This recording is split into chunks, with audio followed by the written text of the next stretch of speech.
আমাদের প্রোগ্রামের আজকের এ পর্যায়ে আলোচনা নিয়ে আসছেন ৮ নং দক্ষিণ চরবংশী ইউনিয়নের সাবেক আমির হযরত মাওলানা হারুন রশিদ সাহেব।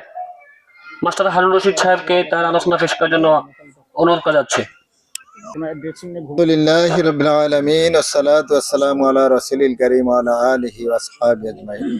আল্লাহর প্রতি হামদ, রাসূলের প্রতি নাত, শহীদ ভাইদের সর্বোচ্চ জান্নাতি মর্যাদা কামনা করছি। প্রিয় ভাইরা, আপনারা সবাই ভালো আছেন? আপনারা সবাই ভালো আছেন? আমরা আজকে এখানে কেন এসেছি আপনারা সবাই জানেন তো? দীর্ঘ 17 বছর পর আমরা ভোট থেকে বিরত ছিলাম। এখন এই 17 বছর পর ভোটের একটা পরিবেশ হয়েছে। 5 আগস্ট বিশেষ করে বাংলাদেশ জামাত ইসলামী, ইসলামী ছাত্র শিবির এবং অন্যান্য আমাদের বন্ধু সংগঠন, তাদের আত্মহতির বিনিময়ে আমরা স্বাধীন একটা রাষ্ট্র পেয়েছি। এই জন্য আমরা মহামনিব আমাদেরকে যে কথার সুযোগ করে দিয়েছেন, এই জন্য আমরা আরেকবার বলি আলহামদুলিল্লাহ।